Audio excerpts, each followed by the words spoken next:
Newsmax intelligence debate.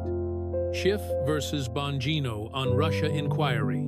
In mid-2025, Newsmax organized a highly anticipated event, a face-to-face debate between Congressman Adam Schiff and former Secret Service agent Dan Bongino. The program was billed as the intelligence debate. Who lied about Russia? And tensions were high. Schiff was a Harvard-educated congressman and the former chairman of the House Intelligence Committee, well known for insisting he had direct evidence of collusion between the Trump campaign and Russia. Bongino, by contrast, was a popular conservative commentator who had spent years investigating what he called Spygate, the claim that allegations of Russian collusion were part of a political hoax against Donald Trump. He had compiled thousands of pages of documents and Freedom of Information Act responses, all to prove his point. Bongino believed he had evidence that Schiff had leaked classified information, lied repeatedly about the Russia investigation, and helped orchestrate what he called the biggest political hoax in modern American history. When the debate began and Schiff labeled Bongino just a conspiracy theorist who doesn't understand intelligence, the congressman made the mistake many overconfident politicians do. He underestimated his opponent. He seemed to forget that Bongino was a man with a decade of experience in federal law enforcement, someone who had spent the last 5 years meticulously gathering documents and testimony regarding Schiff's actions. The Newsmax studio in Midtown Manhattan was packed with about 400 viewers, reportedly the largest audience the network had ever assembled for a debate. The crowd was overwhelmingly conservative-leaning. MAGA hats and Trump flags dotted the sea of people. A smaller section of Schiff supporters had made the trip as well, creating a divided room. The atmosphere crackled with anticipation. From the outset, it was clear this would not be a polite policy discussion, but a heated confrontation. 2 chairs were positioned on stage, each angled slightly toward the audience, with massive high-definition screens behind them ready to display evidence. Moderator Greg Kelly stood at a podium between them, looking as though he expected either a political fireworks show or a major meltdown. Adam Schiff walked onto the stage first. He wore a dark suit and carried himself with the composed confidence of someone used to defending his record on national television. The crowd reaction was mixed. Polite applause from his small band of supporters, punctuated by audible boos and jeers from the rest of the audience. Schiff appeared ready. He had clearly spent time reviewing his talking points. He immediately launched into his prepared opening statement, addressing the cameras directly in his measured, practiced tone. "Thank you, Greg," he began. "I'm here tonight because the American people deserve to know the truth about what happened in 2016, he said. He stated firmly that Russian interference in the election was not a theory, but a fact confirmed by multiple intelligence agencies. He insisted that the Mueller investigation was necessary and legitimate. We uncovered more than 140 contacts between Trump associates and Russian operatives," Schiff declared. "We documented instances of obstruction of justice. My colleagues and I took our responsibility seriously to investigate these threats to our democracy." He spoke in a calm, authoritative manner, walking through the timeline of events from the 2016 campaign. Schiff glanced briefly at Bongino a few times, but largely spoke to the cameras and the nation, seemingly to emphasize that he believed the facts alone would vindicate him. At one point, Schiff turned his full attention to Bongino across the stage. In a tone that came off as patronizing and condescending, he addressed him directly. "Mr. Bongino has spent years pushing conspiracy theories and attacking our intelligence agencies," Schiff said, emphasizing each word. "He doesn't understand the evidence we saw. He's in way over his head." His face formed what seemed like a smug smile as he delivered the line, confident he was putting Bongino in his place. But as soon as the word conspiracy theorist left Schiff's lips, Dan Bongino made it plain He would not let the insult stand unanswered. The former Secret Service agent stood up and interrupted Schiff mid-sentence, speaking with a pronounced New York accent and palpable anger. Excuse me, Adam," Bongino said, cutting through the studio's silence. "You just said something we need to deal with right now. You said you had evidence. Let's talk about that evidence." In that moment, things shifted. The conservative audience, which had been reacting mainly to Schiff's words, suddenly leaned forward. Bongino walked quickly to his chair and dragged a heavy 3-ring binder onto the table before them. The binder hit the table with a loud thud, audible through the microphones. It was a classic sign. When a former Secret Service agent brings thick binders to a TV debate, it almost always means trouble for the person being challenged. Bongino opened the binder and pulled out a sheet of paper. The binder's pages contained transcripts and documents from Schiff's past statements. He held the transcript up for all to see. It was a printed copy of an MSNBC interview from the 20th of March 2017, with Schiff's name and the MSNBC logo visible at the top. Bongino pointed to Schiff and said loudly, "You went on MSNBC and said, quote, 'I can't go into specifics, but there is more than circumstantial evidence now of Trump-Russia collusion.' Did you say those words? Yes or no?" The moderator gestured for calm, but Bongino would not be silenced. He repeated the question. I asked, "Did you say those words, or not?" Schiff tried to respond carefully, insisting his statement had been taken out of context and was only based on intelligence they had seen. But Bongino cut him off, raising his voice. "Answer the question, yes or no. Did you say more than circumstantial evidence?" Caught on camera and pressured by the live audience, Schiff finally admitted, "Yes, I said those words." "Good," Bongino replied, nodding. "Now, let's review what you said over the next 2 years." He clicked a small remote control in his other hand. Instantly, the giant screens behind the candidates flickered to life with video footage. The audience's eyes turned to the screens as they saw a montage of Adam Schiff himself speaking on various news networks. One by one, the clips rolled. There was Schiff on CNN, on NBC's morning show, on ABC, on Fox, on PBS, each time claiming in multiple ways that he had direct evidence of Trump-Russia collusion. The montage lasted for over a minute. Viewers saw Schiff's face and heard his voice saying that the evidence was in plain sight, or that he had seen more than circumstantial evidence. The image on screen was almost hypnotic. Just Schiff's voice, repeating the same claim in slightly different words over and over. When the last clip ended, Bongino raised his eyebrows and let his question stand in the air. After the montage, he grabbed another document from his binder, the Mueller report itself. The screens now showed a highlighted excerpt from the report. Bongino read it aloud slowly.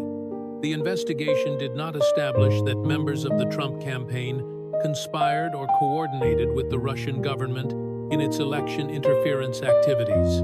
He let each phrase sink in. "That means," he said slowly, "no collusion, none, zero. Mueller found nothing." The audience sat in stunned silence for a moment at the bluntness of his words. Then Bongino turned back to Schiff and pointed. "So where is it, Adam? Where's this direct evidence you've been claiming to have? You stood up on TV for 2.5 years telling people you had proof. Mueller's report, after 2 years and $40 million, found no conspiracy at all. You claimed it existed, now produce it." Schiff, now visibly rattled, started to respond that the report still documented obstruction of justice and other crimes, implying that vindicated his concerns about wrongdoing. But Bongino cut him off again, raising his voice to almost a shout. "No, I asked you a simple question. You kept telling Americans you had more than circumstantial evidence, and now Mueller has given us none. You don't get to squirm out of that by changing the subject." As Bongino's voice rose, the studio audience began to react. Some Bongino supporters started to chant, "Liar, liar, liar," in response to Schiff's claims. Schiff sat back, trying to regain his composure. But it was clear he was on the defensive. Bongino, seizing the moment, leaned toward the audience and said, "This isn't just a debate, folks.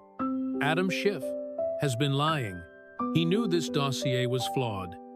He knew our own FBI was questioning it, and yet he pushed it on TV as credible." On command, another clip appeared behind them.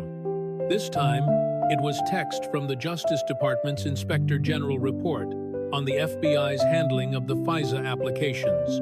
Bongino read from it, "The FBI was unable to corroborate any of the specific substantive allegations against Carter Page in the Steele reports." Then another highlight: significant omissions were made, and individuals briefed about Steele's role were not disclosed to the FISA court. Bongino turned to Schiff and accused, "You were briefed on that too. You knew none of this was verified. You had briefed yourself on every detail. Yet, you told the American people the dossier was credible. You defended it on national TV." He paused so the weight of his words could sink in. "You knew the Steele dossier was basically garbage." Bongino continued sharply. "You knew it was unverified, paid for opposition research, and you sold it to America as intelligence." Bongino then brought up another topic: FBI misconduct. He pulled out a photograph of an altered document from the same IG report and projected it on the screen. It was an email that had been changed. Originally, it said, "Page is a CIA asset," but someone had deleted "is a CIA asset" and left it as "Page is not a CIA asset." Bongino said, "This is an FBI lawyer altering evidence." He pleaded guilty to that crime. He looked Schiff in the eye. "You knew about this. You were briefed on that. And what did you do? Nothing. Instead, you protected those lies." The audience murmured at the revelation. He then proceeded to read aloud several bullet points from the IG report, each a damning omission.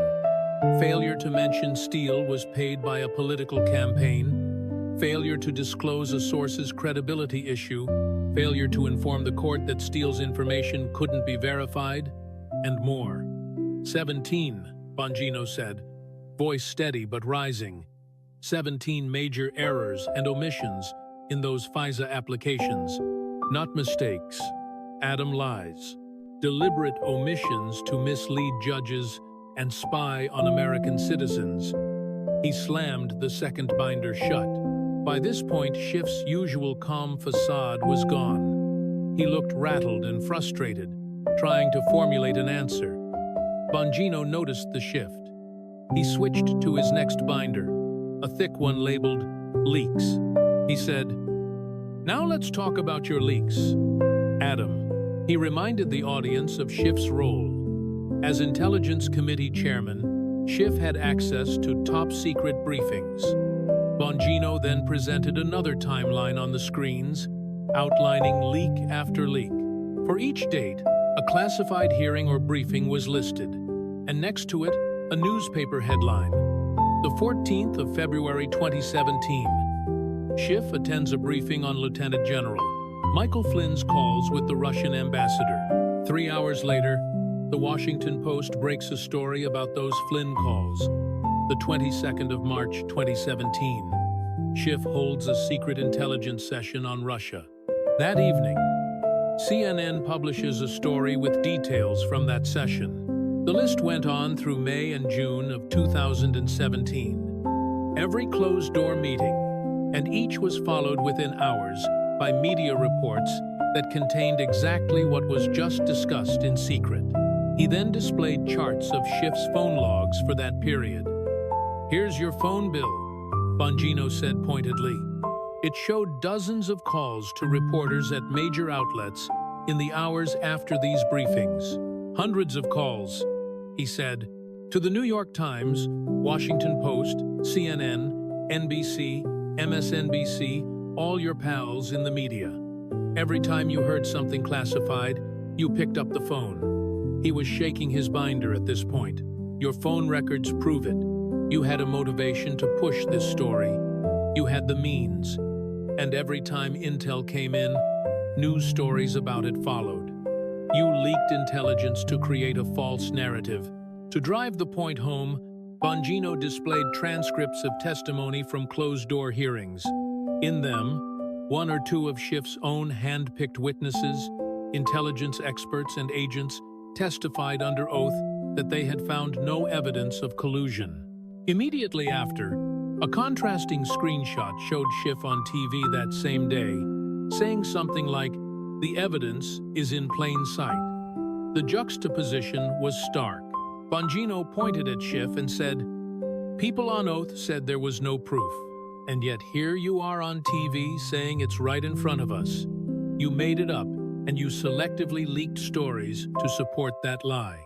By now, Bongino's voice was rising in anger. The studio audience of conservatives was on its feet, chanting, "Liar!" and "Lock him up!" The moderator could only watch in astonishment. Bongino, ignoring him, continued, "Adam, you didn't come here to discuss policy. You came here to prosecute, and I'm the prosecutor. I've got a whole binder of your leaks, and I'll spare you the details. But I swear, I could stand here all night with classified charts and phone logs and transcripts and prove every single one." He slammed the leaks binder shut and moved on. The next one he showed was labeled with a photo of Hunter Biden on the front. "Now let's fast forward to 2020, he said, voice steady but fierce. The Hunter Biden laptop story. Remember that? October 2020. The New York Post publishes emails from Hunter's abandoned laptop secret deals. The big guy getting a cut. All sorts of corruption. What did you say about it at the time? Schiff shifted in his chair, knowing exactly what was coming. Bongino's voice echoed in the studio as he continued. You said it had the classic earmarks of Russian disinfo. You went on CNN and told everyone it was a Russian smear. That's right. You called the story fake, coming from the Kremlin. On cue, the screens played a clip of Schiff on CNN from October 2020, looking confident as he declared the laptop story a Russian operation. When it ended, Bongino didn't miss a beat. He brought up FBI documents on the screen. The FBI had that laptop since December 2019, he said. By summer 2020, they verified it was real, belonged to Hunter. So when you said it was Russian disinfo, you knew that was a lie. The timeline updated. Dec. 2019 FBI takes possession of laptop. Oct. 2020 FBI confirms its authenticity. Oct. 2020 Schiff on TV. Russian disinfo. Bongino was pointing at Schiff now. You lied to protect Joe Biden's campaign. You used your intel credibility to mislead the public. He then referenced the notorious October 2020 letter signed by 51 former intelligence officials.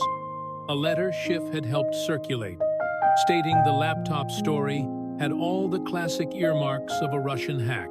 Bongino held that letter up. You even organized this letter, peddling the lie that it was a Kremlin smear, he accused. At the time, you knew the FBI had already confirmed the laptop's authenticity. You used your position to call it fake. Polls later showed that enough people might have changed their votes if they'd known the truth. Your lie may have changed the 2020 election outcome. Bongino finished the laptop section coldly. You spent 4 years warning about foreign interference.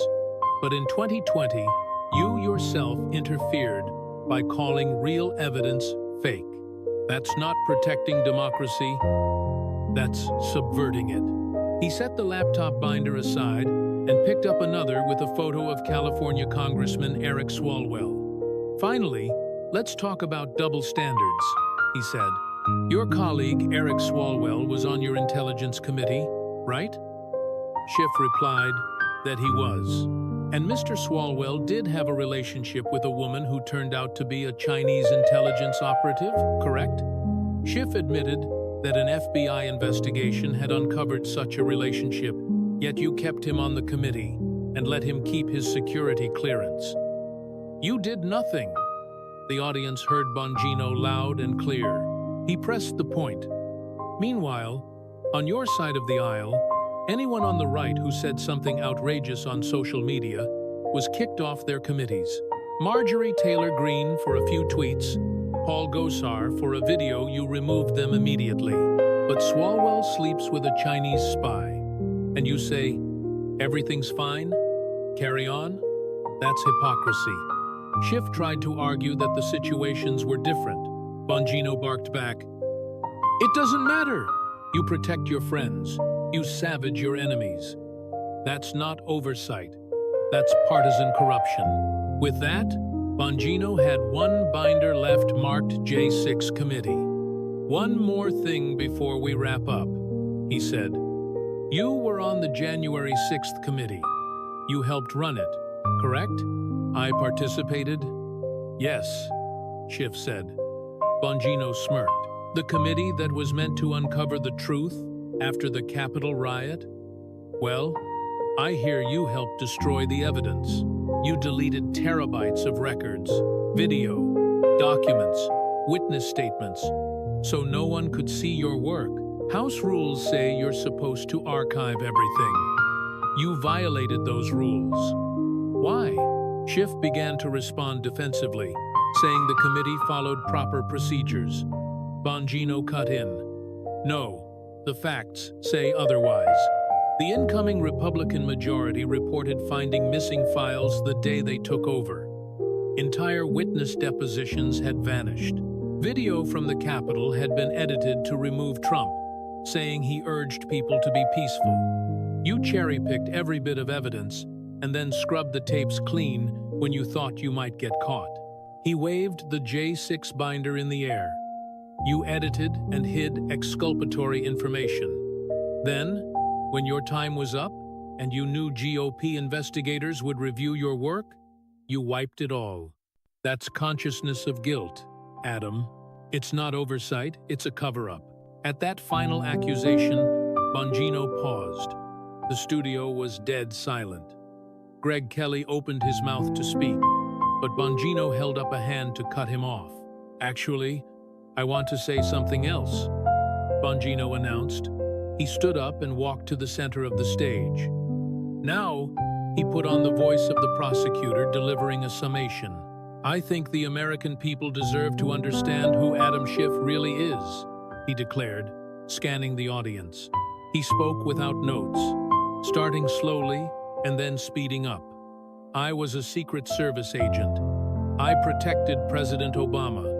I took an oath to defend the Constitution. I know what it means to handle classified information, to honor an intelligence clearance. Everything I learned in those roles, integrity, fidelity to facts, this man has abused.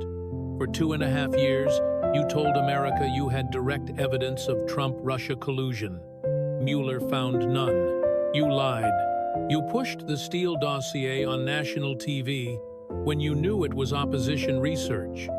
You defended fraudulent FISA warrants with 17 documented errors. FBI agents altered evidence, and you knew it. You leaked classified briefings dozens of times, and your phone records show it.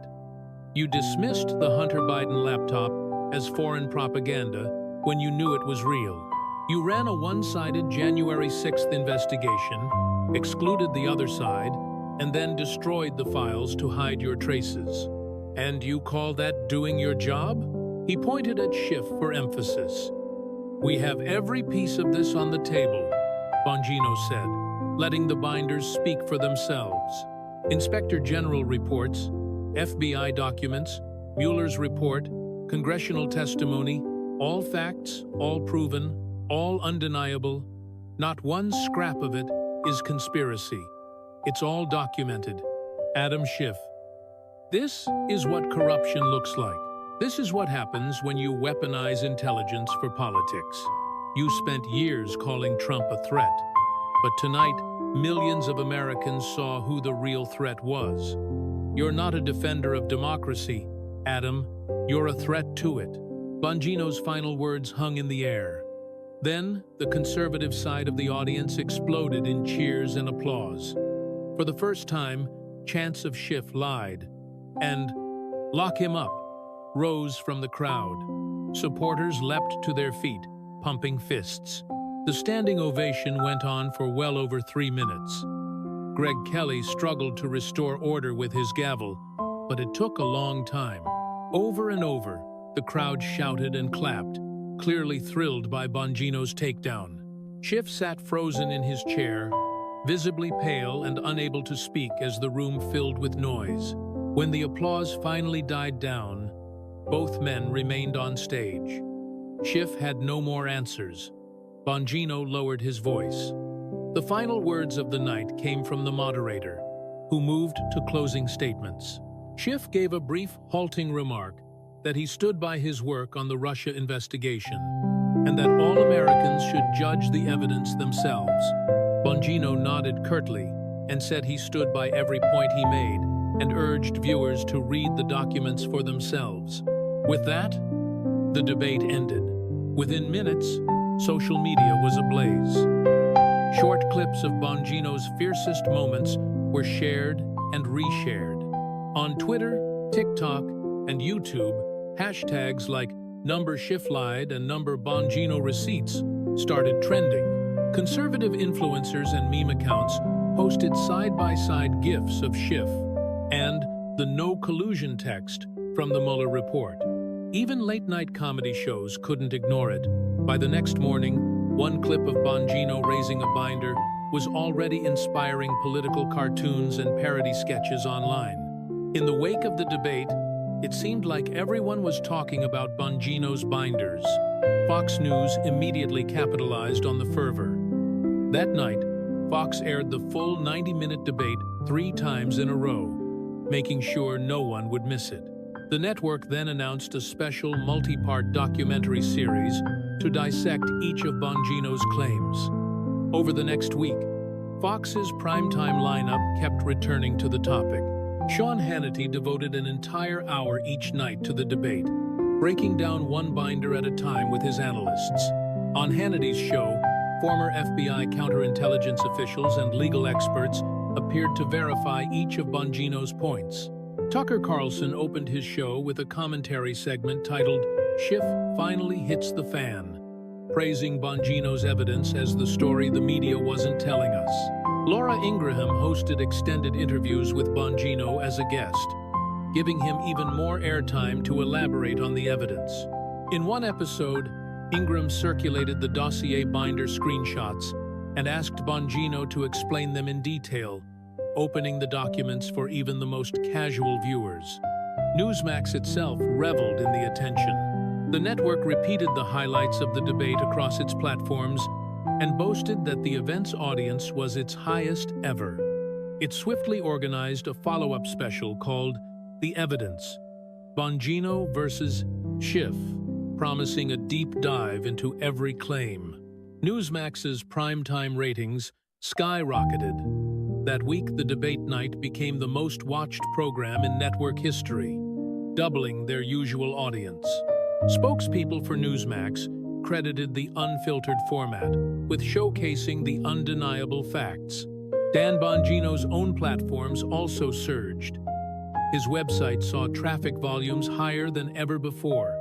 So many visitors crashed the site multiple times until it was scaled up. Within a few days, it was reportedly the most visited conservative news site in America. His podcast, already popular, shot to Hajon on all charts. The episode in which he broke down the debate and evidence was downloaded nearly 47 million times in its first week, setting a record for political podcasts. Conservative book publishers approached Bongino with offers in the 7-figure range for a book chronicling the debate and the evidence. Many speaking invitations came flooding in. GOP campaign events, conservative conferences, and even college campus gatherings booked him for months. his email subscriber list doubled. Even some relatively neutral media started taking note of Bongino's rise. One cable news analyst remarked that he had become a must-watch figure for understanding how much of the country now viewed the Russiagate story. Meanwhile, mainstream media had trouble turning the page. Although coverage differed by outlet, all were forced to at least address the fallout. CNN analysts quickly pointed out that nothing Bongino showed was secret. All of it was drawn from published Inspector General reports, the Mueller report, public testimony, and FBI filings. CNN's fact-check teams noted that yes, Mueller had indeed found no evidence of conspiracy. Yes, the FISA warrant on Carter Page had problems. Yes, the Steele dossier had been paid for by the Clinton campaign and remained unverified. Even so, some CNN commentators cautioned that the broader issue of Russian interference was still real. MSNBC tried to defend Schiff more aggressively at first. They booked him for interviews on Chris Hayes and Rachel Maddow's shows to give him a friendly forum. But the questioning was tougher this time. Maddow's segment became famous when she bluntly asked why Schiff had made those direct evidence claims. Schiff's answer that he was speaking about an overall pattern of evidence sounded evasive, and even MSNBC viewers were left dissatisfied. Shortly after Maddow's show aired, clips of Schiff dodging the questions went viral on social media, further fueling doubts. Newspapers weighed in as well. The New York Times ran a lengthy analysis titled, "Schiff Faces Reckoning Over Russia Investigation Claims." The piece affirmed that Russian election meddling was indeed serious and that U.S. intelligence agencies had sound reasons for concern. But it also candidly noted that Schiff's repeated public assertions of having definitive evidence were not backed up by the final official findings.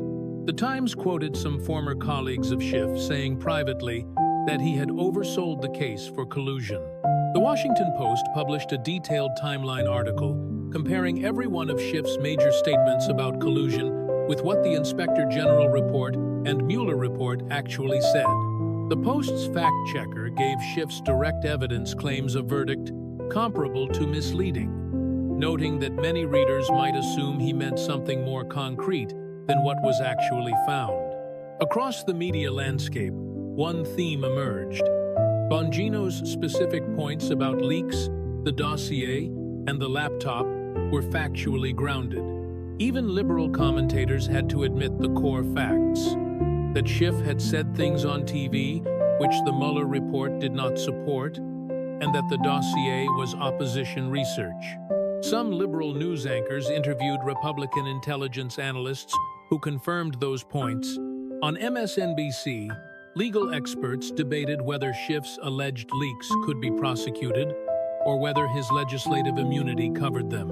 Civil liberties organizations, including the ACLU, which had initially defended aggressive investigations into Trump's campaign, publicly called for reforms to the FISA process and better oversight of classified briefings. Conservatives pointed to this as validation, noting that an organization the media trusts was now complaining about some of the same issues Bongino had raised. The effects in public opinion were pronounced. Polls conducted in the weeks after the debate showed a stark shift. Before the debate, roughly half of Republicans and a much smaller percentage of independents thought Schiff had lied about collusion. Afterward, some surveys found that over 70% of Republicans and around 50% of all voters believed he had misled the public, a jump of about 30 points. In one poll, only about 19% of all voters said they now trusted Schiff on intelligence matters, down from above 30% before the debate. Majorities of respondents, including some who previously supported the Russia probe, now said they would like further investigation of the FBI's conduct, with support for an FBI review rising from about 48% to nearly 68%. Television graphic memes started pointing out Schiff's exact quotes alongside Mueller's exact conclusions, and direct evidence became a punchline on cable news.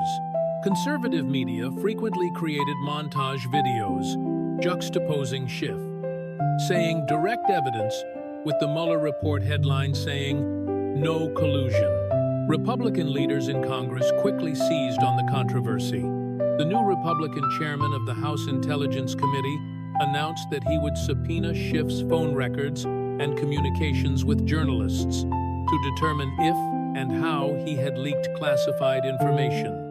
The House Ethics Committee, also under GOP control, launched a formal inquiry into Schiff's handling of secrets, calling for key witnesses to testify. Minority Republicans in the Senate demanded briefings from FBI and Justice Department officials about whether anyone had attempted to suppress evidence. The phrase "Schiffgate" began appearing in some political commentary. The investigations were criticized by Democrats as partisan retaliation, but independent observers noted that a sizable majority of Americans polled said they believed the inquiries were justified, given the evidence now in the public record. Back in Washington, Schiff himself was on the defensive. He tried to clean up the mess. He released written statements saying he stood by the Russia investigation and had always acted in good faith. But those statements largely just repeated the same claims he had been making for years. He agreed to more interviews on friendly networks, but hosts who had once given him softball questions now pressed him on specifics. In one infamous clip, CNN's Anderson Cooper asked bluntly, "Did you mislead the American people when you said you had more than circumstantial evidence?" Schiff began to respond and then stuttered. "I was speaking to the totality of the evidence. Only a third of the audience was satisfied." Within hours, that exchange was a viral moment too. The New York Times even published an op-ed by Schiff, titled, "Why I Stand by My Russia Investigation." But critics immediately dissected it, line by line, using the newly popular debate clips to contradict his claims. Meanwhile, Democratic leaders kept their distance. Speaker Nancy Pelosi, when asked about the debate at a press conference, simply said she had not watched it and had no further comment.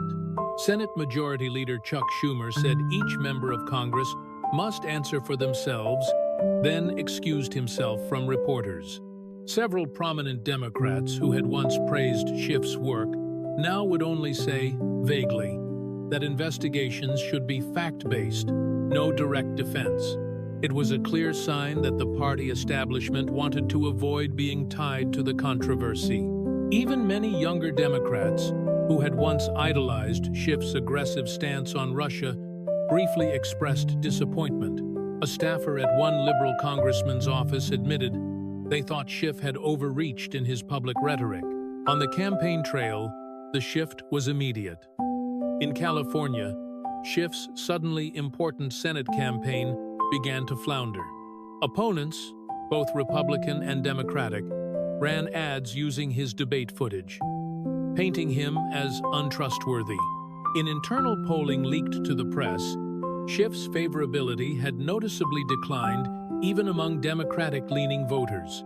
Conservative groups and PACs began spending money in Democratic primaries across the country, playing clips of Bongino's accusations and quoting Schiff's words about direct evidence.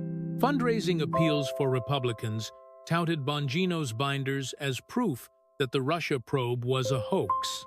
Schiff was still far ahead of any GOP in California, but the expectation that his Senate race would be a runaway win was now being questioned. 3 months later, Adam Schiff announced that he would not seek re-election to the House and would instead focus only on his Senate campaign. Many observers saw it as a strategic retreat. By stepping down from his congressional seat, he could avoid a potentially humiliating ethics censure in the House and start fresh in California. Democratic strategists privately told reporters that Schiff was essentially running away from the cloud of the debate. They noted that he would lose the momentum of being in Congress as he ran for Senate. The decision also telegraphed to voters that Schiff knew he had a fight on his hands. In stark contrast, Dan Bongino's profile kept climbing. The debate had turned him into a media superstar on the right. His conservative podcast remained at the very top of the charts for months. His social media following swelled by millions. On Twitter, his follower count doubled. Conservative media personalities and politicians often cited him. Many said Bongino accomplished something unprecedented. He had effectively put a high-ranking politician on trial, in full public view. When network news talked about Russians or intelligence, they sometimes showed a split screen of Schiff's direct evidence quotes next to Bongino's clips, as if to remind viewers of the debate. Commentators on both sides speculated about it for weeks, calling it the most watched political confrontation in cable news history. Meanwhile, the narrative around the Russia investigation shifted permanently. Instead of news stories simply referring to intelligence reports, say, people began urging others to look at the Inspector General's findings themselves. Phrases like, Mueller said, not proven, started popping up on social media. The intelligence community's own reports and the FBI's public files gained a new reputation as the definitive sources of truth on the matter, rather than any congressional claim. Many Americans began to say they now trusted those reports more than any politician's statements. Dan Bongino himself liked to say, "The receipts don't lie." For millions who saw the debate, those receipts' official documents had been put on display. 1 year later, discussions about the Russia probe often included references back to that debate. A liberal pundit might note that Schiff's claims never materialized, while a conservative might say, "See, the IG report said so." In newsrooms, even reporters who had once scoffed at the idea of any wrongdoing were now more likely to at least acknowledge that issues like FISA abuse and leaking deserved attention. The once sacrosanct image of Schiff as the consummate intelligence expert was tarnished. Instead, Dan Bongino, the former agent with the binders, was often cited as someone who had raised legitimate questions. Whether one believed Bongino's full argument or not, the event itself was undeniable. He had confronted a powerful congressman on live television with documented evidence. Politicians of all stripes took note. After that night, they could no longer assert things in broad terms without expecting pushback and demand to see sources. The direct evidence debate became a cautionary tale about how carefully public officials must speak when dealing with national security. In modern political lore, few scenes are more talked about. A conservative website later ran a headline, "Agent versus Gavel," when law enforcement held a lawmaker accountable live on air. A liberal blogger wrote that the New York tirade on Newsmax might haunt Schiff's career. And in Washington, staffers of both parties would occasionally whisper the phrase, "Bring the binders," as a meme. In the end, the Newsmax debate was far more than a cable TV clash of personalities. It became a cultural moment. Millions of Americans recalled the sight of Schiff confronting the evidence Bongino held. Schiff's smug smile replaced by panic, then silence, as each of his claims was challenged. In effect, Bongino had called out a prominent figure, laying out his so-called case, step by step, to a significant portion of the public. That was a powerful validation of the old truth. If you claim you have evidence, you'd better show it. Dan Bongino will often say he got his vindication not in a courtroom or Congress, but in that debate with millions watching. As he likes to put it, "I brought the receipts and the transcripts. The American people saw them too." Whatever happens next in politics, the debate left its mark. Adam Schiff spent 5 years promising direct proof of wrongdoing, but one night on TV, he was faced with actual proof that he had no such evidence.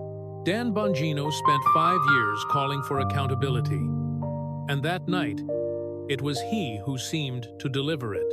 The binders were closed on one chapter of the Russia saga and opened on another one written in front of an audience, with no edits or filters. And whether viewers saw it as a confrontation or a reckoning. They were watching live, a political clash, unlike almost any other in recent memory. Dan Bongino said at the end, "Republicans write policy on Twitter. Democrats changed America on TV." This night made that joke ring true for many. In politics and media, the debate never really ended. The clips kept playing, and the questions Bongino raised remain part of the story. The phrase, "the receipts don't lie," is now part of the lexicon. And Adam Schiff, who once delivered State of the Union rebuttals with swagger, will always be remembered by some as the man who said he had an ace and then didn't show it. In 2025, millions of people claimed they saw with their own eyes what happens when a politician is forced to answer for every claim. It was raw, partisan, and chaotic. But in many ways, it was also some of the clearest accountability viewers could ask for on live television.